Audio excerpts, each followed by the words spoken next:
이 시간 말씀과 동행하는 성도님들을 축복합니다. 오늘 양인가 염소인가 라는 제목으로 말씀 나누겠습니다. 마태는 예수님이 교훈하신 말씀들을 각각의 기준에 따라 편집했습니다. 산상순으로 널리 알려진 5장에서 7장 말씀은 장소를 기준으로 기록되어 있고 8장에서 9장은 치유의 이적들이 13장에는 천국에 관한 여러 비유가 모여 있습니다. 24장, 25장에는 종말에 관한 말씀들이 기록되어 있는데 특히 오늘 본문이 포함된 25장은 열처녀의 비유, 달란트 비유, 양과 염소의 비유를 통해 종말의 때가 어떠할지 알려줍니다. 25장에 나오는 비유들에는 공통된 특징이 있습니다. 첫째, 종말의 때에 깨어 준비한 자는 하나님 나라에 들어갈 수 있겠지만 준비하지 않은 누군가는 그곳에 들어가지 못하고 징계를 받을 것이라는 점입니다. 둘째, 종말의 때는 언젠가 분명히 오겠지만 그때가 정확히 언제인지는 아무도 모른다는 점입니다. 셋째, 항상 깨어 종말의 때를 준비해야 한다는 점입니다. 그리고 그날의 구원의 기준은 오롯이 하나님이 결정하십니다. 25장의 비유를 통해 예수님이 선포하신 종말과 심판, 그리고 하나님 나라의 속성을 이해할 수 있고 그 일을 바탕으로 예수님의 권면을 따라 그날을 준비할 수 있습니다. 오늘 본문은 종말과 관련해 양과 염소, 즉 의인과 악인에 대해 이야기합니다. 본문을 읽어보면 선행을 해야 구원받을 수 있는 것처럼 이해될 수 있습니다. 우리는 선행을 1차적으로는 줄인 자, 목마른 자, 나그네, 병든 자, 목에 갇힌 자 등을 도와주는 것으로 생각합니다. 하지만 40절의 말씀을 보면 내게 한 것이라는 말씀을 통해 선행 자체가 효력이 있는 것이 아니라 그 행위가 임금 되신 예수님과 연결된다고 말씀하십니다. 사람의 선한 행위가 모든 것의 주인 되시는 예수님께 무슨 유익이 있을까요? 선행 자체가 예수님께 유익이 끼치는 것이 아니라 그분의 뜻에 합당한 행위라는 것입니다.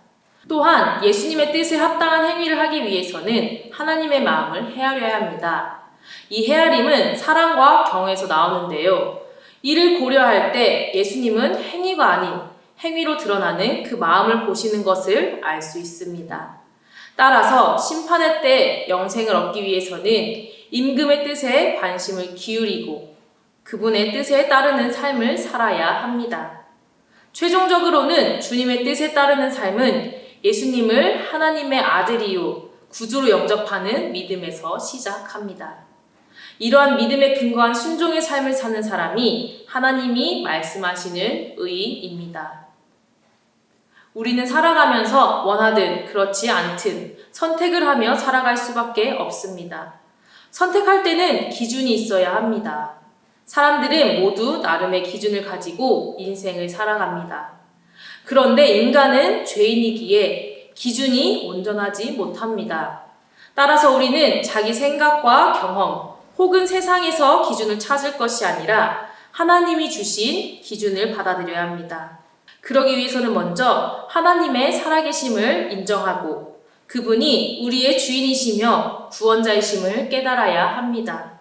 그러고 나서야 비로소 하나님의 사랑과 은혜에 감사할 수 있고 하나님의 뜻대로 살고자 결단하게 됩니다. 사람이기에 하나님의 뜻대로 살며 하나님의 뜻을 분별하기가 쉽지 않습니다. 그러나 인자하신 하나님은 우리에게 완벽한 삶을 요구하시지 않습니다.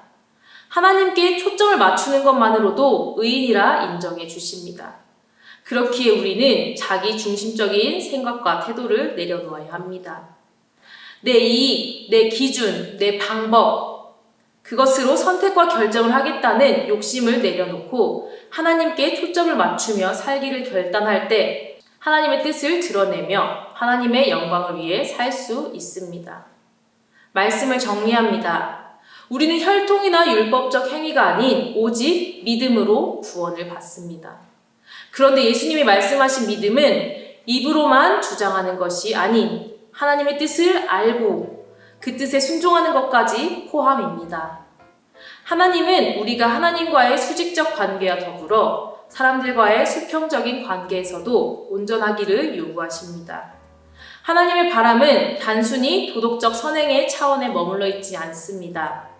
우리에게 유익이 되어서가 아니라 오직 하나님 뜻이기에 사람들을 선대하길 원하십니다. 하나님 뜻대로 그리스도를 믿고 따를 때 하나님을 경외함으로 하나님의 뜻하신 바를 바로 깨닫는 청함의 성도님들 되시길 축복합니다. 또 아는 것으로 끝나지 않고 할 수 있는 바를 고민하고 실천하는 저와 여러분 되길 소망합니다.